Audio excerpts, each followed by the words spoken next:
What's up mga ka-angler, mga idol, mga fishing, mga master? Ito, another fishing adventure na naman. At kasama natin ngayon si Mac Fishing TV. Ayan, nag-drop na siya guys. Tayo magda-drop pa lang. Ito ang gamit natin. So gamit tayo ng 250 grams na pink. So syempre gamit natin yung assist hook natin. Ayan.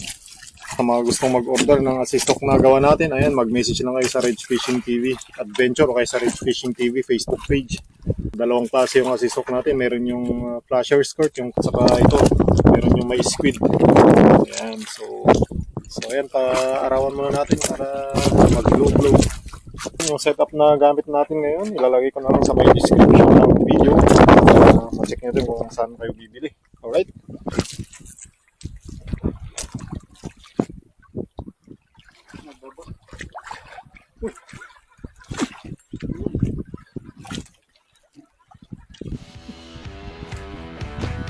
Fish on guys, dumulok up kami ni Mac Fishing. Tumigil yung linya. Alright. Walang laban ah. Baka ano pa, skapon. Yeah, fish on! Gamit natin yung bum jig na pink. 250 grams. Ayun o. Aswang nga! Aswang! Sa akin wala na. Aswang nga guys. Aswang! Aswang din. Ayan o, yung kinagat yung sa baba. Yung may pusit. Matas, sabi ko na nga po, hanggang ngayon, kinakagat niya pa rin. Na, ano rin ah.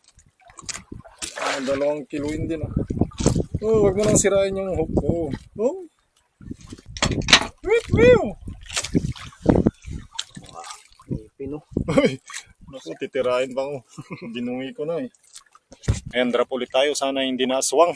Sana snapper naman guys. Fish on mga ka-angler. Second fish. 50 meters na lang. Makakama na natin.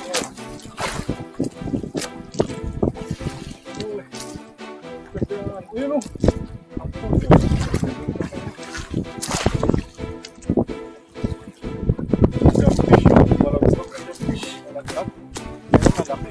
Uy, mamaw! Quality!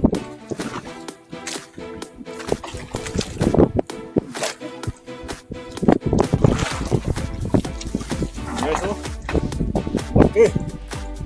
Lo! Dakdakbal data kong dinalak bro! Baka the city na rin eh. Utso. Umiiwat ka na. Wow. Yes, oh. Laki! Quality. Nako. Sa may squid siya kumagat ulit. Favorite niya yung may squid ah. Sa may tail part. Ayan ang gamit natin yung bum. 250 grams. So ayun yung ating second catch. So mag-drop ulit tayo. Tingnan natin kung may kasama pa siya. May knock up si Mac Fishing kanina na malaki rin. Siguro ganito rin yun. Kaso na-knock kasi. Tingnan natin kung madadawi. Ano? Fish on si Mac Fishing. Ano kaya yun? Tiki! Tingnan natin kung ano. Tiki daw. Kaya yun. Tiki nga bro! Uy, tiki nga. GT. Binalagbag ko, guys. Fish on na naman si Mac Fishing. Lapo-lapo daw, sabi. Kaya. Tingnan natin kung totoong meron. GT to GT. Baka GT. GT. GT nga ni. Wow! Ano? Anong tawag dyan? Yung bisugo. Yun, oh. Baka yun yung mga kumakagat, no? Pag bumababa yung jig. Kaya maraming parang natatamaan siya. So, dapat pala nagbisugo fishing naman tayo. Ayun, may hook up na naman si Mac Fishing. Abangan natin kung lapo-lapo or bato-lapo. Ito nga. Oy, corals guys. Ayan. Ganda. Oh. Nice catch. Hee. Buhay na buhay. Malansa. Tingnan na. At ayun na nga. Malaking hook up ni McFishing. Sa wakas, after ng mga nahuli niyang tatlo na maliliit. Teke, bisugo at saka pusit. Nahuli niya ang una. Ayan, nakupapan siya ng palaban. Oh.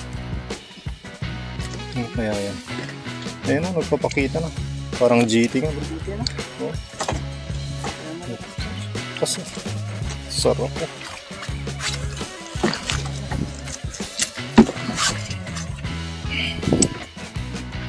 Dito. Woohoo! Tumagot.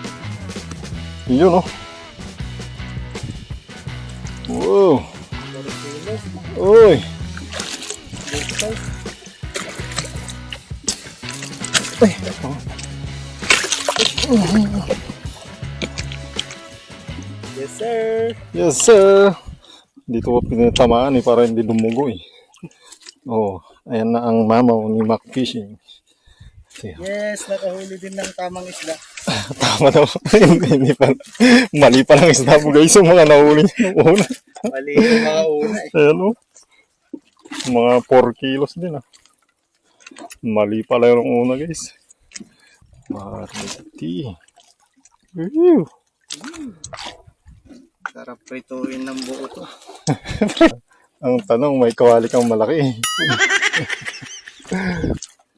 Wow. Qualitas.